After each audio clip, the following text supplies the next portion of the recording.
आज के लेक्चर में हम आप लोग को बताएंगे अंग्रेजी सिस्टम में जो इंट्रोड्यूस किया गया था एडमिनिस्ट्रेटिव सिस्टम, उसके बारे में बताएंगे। आपको पता होगा कि सबसे पहले 1600 में ईस्ट इंडिया कंपनी आई थी। उसका सबसे प्राइमरी मोटो क्या था? ईस्ट इंडिया कंपनी का प्राइमरी मोटो था यहाँ पर ट्रेड करना, भारत के साथ ट्रेड करना और प्रॉफिट को क्या करना, मैक्सिमाइज करना। प्राइमरी उसका यही सिस्टम। लेकिन धीरे धीरे जैसे यहाँ पर मुगल्स जो है वीक होते गए, कमजोर होते गए और धीरे धीरे कंपनी जो है वो मजबूत होता चला गया, कंपनी जो है मजबूत होती चली गई, तो धीरे धीरे और ये व्यापार के अलावा अलग अलग मैटर में भी अपना हस्तक्षेप करना शुरू कर देते। और इस तरह से धीरे धीरे 1757 के बाद स्थिति हो गया जब बैटल ऑफ प्लासी हुआ था। तो उसके बाद कुछ भारत मतलब यूनाइटेड इंडिया की बात हो, यूनाइटेड इंडिया के कुछ जगह को छोड़कर लगभग कंपनी का शासन हो गया था। तो आपको ये समझना ये है कि कंपनी जो है, कंपनी चूंकि मुगल एम्पायर जैसे कमजोर होता गया, ठीक ना, यहाँ पर कोई सही सर्टेन जो है रूलर्स नहीं रहा, जिस कारण से यहाँ इस कमी को क्या करा, उसका फायदा उठाया। कौन उठाया? ईस्ट इंडिया कंपनी उठाया, ठीक ना। तो और क्या करने लगी, धीरे धीरे वो मतलब यहाँ पर कंट्रोल करना शुरू कर दी, एडमिनिस्ट्रेटिव मैटर में भी कंट्रोल करना शुरू कर दी, है ना। टेरिटोरियल सिस्टम को भी अपने अंडरटेकिंग में लेने का ट्राई करने लगे। East India company basically trading company थी। उसका मेन मोटो क्या था? बिजनेस करना, उससे प्रॉफिट करना। लेकिन जैसे जैसे टेरिटरी पड़ी, अपना आधिपत्य जमाने लगी, तो हुआ क्या कि इसको एडमिनिस्ट्रेशन का कोई विशेष आइडिया था नहीं, ठीक ना, शासन करने का कोई आइडिया था नहीं। तो यहाँ पर इसके जो ऑफिसर्स हुआ करते थे वो मनमाने तरीके से लूट मचा दी। और ये इस लूट के कारण क्या हुआ कि धीरे धीरे यहाँ पे ज्यादा प्रॉब्लम खड़ा होने लगा।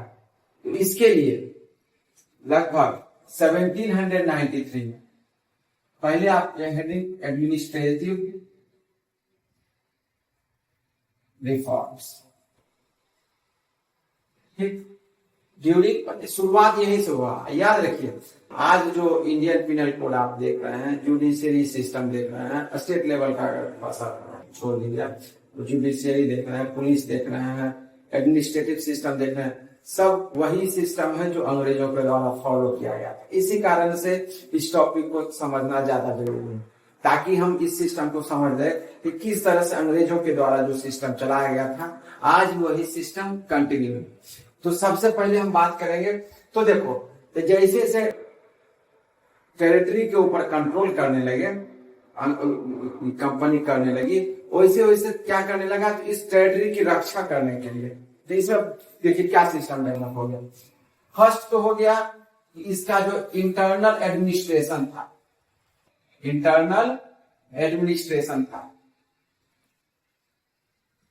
ठीक, इंटरनल एडमिनिस्ट्रेशन को कंट्रोल करना था, प्रशासनिक व्यवस्था को सुचारू रूप से चलाना था।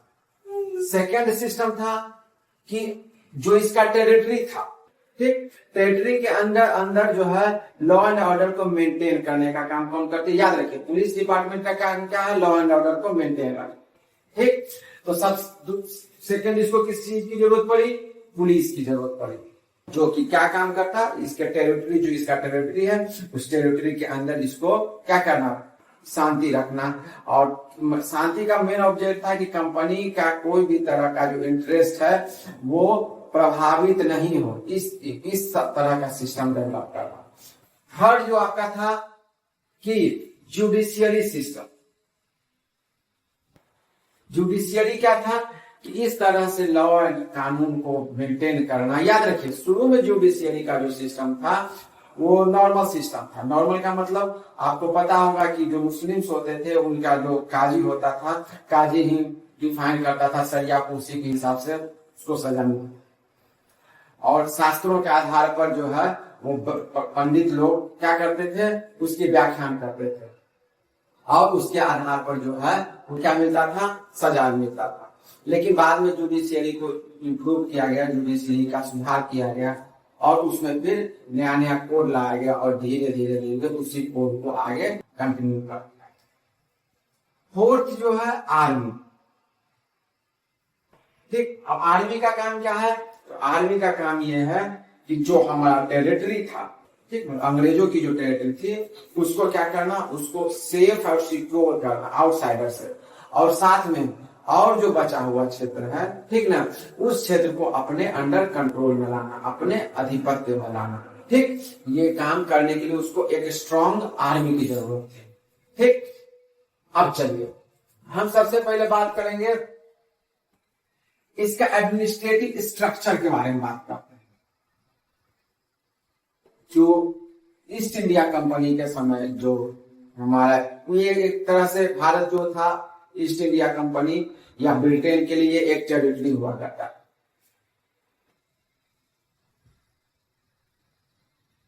तो देखिए एडमिनिस्ट्रेटिव स्ट्रक्चर का पहले सबसे अपर लेवल पर क्या हुआ था, ठीक ना, आपका था टेरिटरी। इंडिया जो था टेरिटरी था किसका, ब्रिटिश गवर्नमेंट का।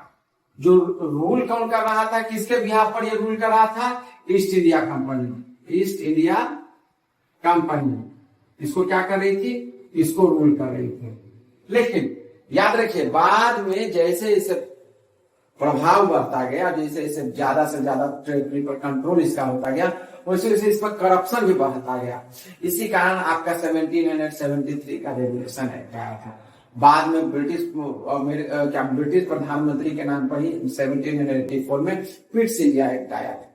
ठीक ना, और इसलिए जितना सिस्टम है सबके बारे में 1893 का, फिर 1793 का, फिर हर एक 20 साल में 1813, फिर 1833, 1853, इसके बारे में अगले क्लास में, जस्ट इसका अगले क्लास में उसको हम डिफाइन करेंगे, उसके बारे में विस्तृत रूप से बताएंगे। अभी बस आज हम एडमिनिस्ट्रेटिव स्ट्रक्चर के बारे में, क्या इंटरनल एडमिनिस्ट्रेशन, पुलिस और जुडिशियल के बारे में समझने का कोशिश करेंगे। ठीक, अब देखिए एडमिनिस्ट्रेटिव स्ट्रक्चर में टेरिटरी कौन था, इंडिया। ठीक, अब इसके नीचे में क्या था, प्रोविंस। प्रोविंस मतलब अभी मानकर चलिए जो स्टेट्स होते हैं, स्टेट जिसको कहते हैं, उस समय इसको प्रोविंस कहा जाता है।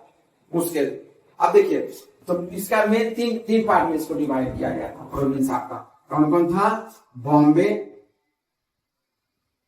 और कलकत्ता और मद्रास। बॉम्बे प्रेसिडेंसी, कलकत्ता में प्रेसिडेंसी और मद्रास प्रेसिडेंसी। कोई दिक्कत, ये अलग अलग इसको प्रेसिडेंसी, ये प्रोविंस होता था, इसको प्रेसिडेंसी बोला जाता था। क्या बोला जाता था, प्रेसिडेंसी। याद रखिएगा, इसमें कोई कंफ्यूजन नहीं होना चाहिए। अब जो भी ये प्रेसिडेंसी होता था, इसका जो हेड होता था वो कौन होता था, गवर्नर होता था। कौन होता था, गवर्नर होता था। और ये पूरे सिस्टम का जो हेड, जो आपका टेरिटरी है इंडिया, ठीक ना, ये इस इंडिया का जो हेड होता था उसको बोला जाता था गवर्नर जनरल। यानी कि इसका हेड को क्या कहते थे, गवर्नर जनरल। हेड को गवर्नर जनरल कहा जाता। तो दिक्कत अब आप समझ गए होंगे गवर्नर जनरल किसको कहा जाता था, गवर्नर किसको कहा जाता था। अब देखिए हर एक प्रोविंस जो था, ठीक ना, वो डिस्ट्रिक्ट में डिवाइड था। किस में डिवाइड था, डिस्ट्रिक्ट में डिवाइड था। कोई दिक्कत, ठीक ना। और हर एक डिस्ट्रिक्ट को विलेज में डिवाइड किया गया था। हालांकि ये एडमिनिस्ट्रेटिव सिस्टम है, बात पुलिस सिस्टम के में बीच में डिस्ट्रिक्ट के साथ यहाँ विलेज के बीच में हर एक थाना बना दिया गया। ठीक, और सबसे नीचे जो होता था वो क्या होता था, गांव, विलेज होता था। कोई दिक्कत, यहाँ तक कोई समस्या। अब हम आगे बात करेंगे। यहाँ तक समझिए गवर्नर, इसका सब अलग अलग स्टेट प्रोविंस का गवर्नर होता था। ये सब जो इंडिया होता था, पूरा टेरिटरी जो भारत में, इसका जो हेड होता था गवर्नर जनरल बोला जाता था। अब देखिए हर एक डिस्ट्रिक्ट में जो एडमिनिस्ट्रेशन होता था, एडमिनिस्ट्रेशन जो होता था वो हर एक डिस्ट्रिक्ट का डिस्ट्रिक्ट मजिस्ट्रेट के पास होता था, डिस्ट्रिक्ट मजिस्ट्रेट के पास होता था, जिसको हम लोग आज डीएम बोलते हैं, पहले भी डीएम ही बोलते थे, आज क्या बोलते हैं। और ऐसे हम लोग थोड़ा सा ये बाद में प्रेस्टिजियस जॉब हो गया था 1853, उसकी कहानी आकर आपको बताया जाएगा। इसको इनको क्या बोला जाता था, कलेक्टर साहब भी बोला था, अभी भी कलेक्टर साहब ही बोला जाता है, ठीक ना। उसके बाद इसका डिस्ट्रिक्ट मजिस्ट्रेट का क्या काम था, सो देखिए इसका वर्क जो था, वर्क क्या था, collection of revenues, collection of revenue, revenue का कलेक्शन करना, इसका काम था डिस्ट्रिक्ट मजिस्ट्रेट का। और उस डिस्ट्रिक्ट के एडमिनिस्ट्रेशन को रेगुलेट करना और देखना कि इनका काम था, डीएम साहब का काम। कोई दिक्कत, अब इसके अंदर पटवारी होता था, रेवेन्यू जो कलेक्टर होता था, कलेक्ट करने वाला रुपया, सिस्टम होता था, ठीक। दूसरा होता था पुलिस। अब पुलिस के बारे में बात, हर एक डिस्ट्रिक्ट का जो हेड होता था वो कौन होता था, सुप्रिंटेंडेंट ऑफ पुलिस, एसपी साहब। कौन होते थे, एसपी साहब होते थे, ठीक। अच्छा, उसके बाद इसके नीचे, एसपी के नीचे बहुत सारा थाना होता था। अभी जैसे हम अभी सिस्टम देख रहे हैं, अभी जो थाना होता है, कई थाना होता है, ठीक ना। इस थाना का जो हेड होता था उसको क्या बोलता है, बोला दरोगा जी। हालांकि गाना सुने होंगे दरोगा जी वाला, है ना, है, हम लोग आगे चलते हैं। हर एक थाना का जो हेड होता था वो कौन होता था, दरोगा जी, ठीक। और उसके बाद एकदम स्मॉलेस्ट लेवल पर जो था, ठीक ना, वो कोतवाल होता था, है कि नहीं, ठीक। अब डर का है का कोतवाल वाला सिस्टम में, है ना, कोतवाल होता था। ये पुलिस का जो है अपना पुलिस का सिस्टम होता था। इसका काम क्या था, वर्क क्या था, to maintain law and order. इसका काम था कि लॉ एंड ऑर्डर को मेंटेन करना। कोई दिक्कत, ठीक। चलिए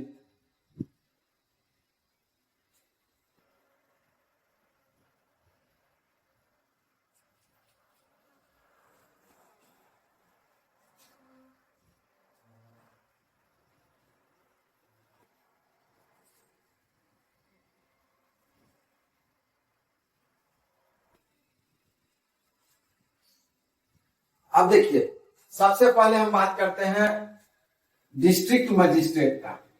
ये डिस्ट्रिक्ट मजिस्ट्रेट का जो वो इलेक्ट किया जाता था, वो किस, अब वो क्या किया जाता था, पहले सबसे पहले ये 1793 में कॉर्नवालिस, लॉर्ड कॉर्नवालिस जो था, ठीक ना, ये लॉर्ड कॉर्नवालिस सबसे पहले 1793 में आईसीएस की शुरुआत की। आईसीएस का मतलब क्या होता है, इंडियन सिविल सर्विसेज। सबसे पहले जो था, ठीक ना, ये चुना जाता था डायरेक्टर्स के द्वारा, ठीक ना। इसमें परीक्षा वगैरह नहीं होता था, एग्जामिनेशन नहीं होता था, डायरेक्ट कौन चुनते थे, डायरेक्टर्स जो है इनको चुनते थे, जो सिविल सर्वेंट्स होते थे। ये काम 1853 तक चला। कब तक चला था, 1853 तक।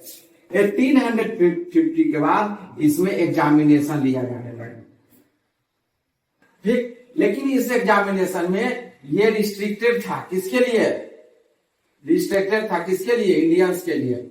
ये सिर्फ यूरोपियंस ही इसमें जा सकते।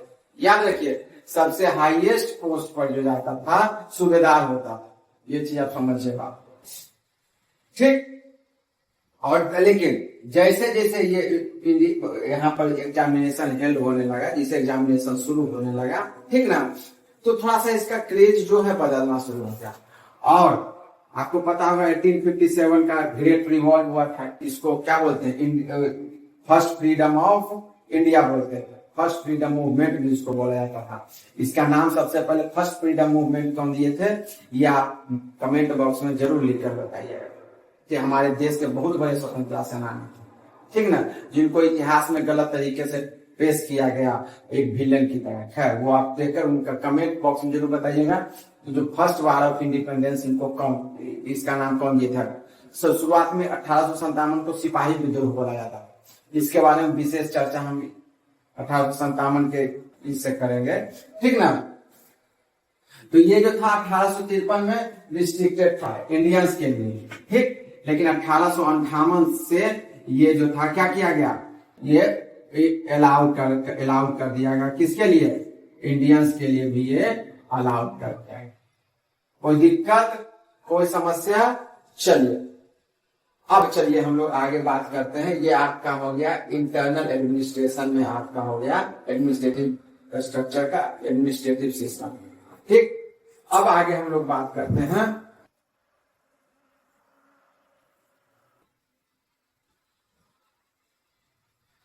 पुलिस के बारे में। हम आपको बता ही दिए, ठीक ना, पुलिस के बारे में बता ही दिए, डीएम साहब होते थे, दरोगा जी होते थे, ठीक ना। इंटरनल एडमिनिस्ट्रेशन के बारे में बता ही दिए। आज वीडियो ज्यादा लंबा हो रहा है, ठीक ना, इसी कारण इस वीडियो को यहीं स्टॉप कर रहे हैं। आप वीडियो को बेहतर और बेहतर तरीके से देखने के लिए इसको 1.5x पर देखिएगा या 1.75x पर देखिएगा, ठीक, इसका ज्यादा बेहतर और अच्छा लगेगा आप लोगों को लगेगा। नेक्स्ट वीडियो में हम आपको जुडिशियरी और आर्मी के बारे में। हमारे चैनल को सब्सक्राइब कीजिए और इसी तरह से सपोर्ट करते। थैंक्स।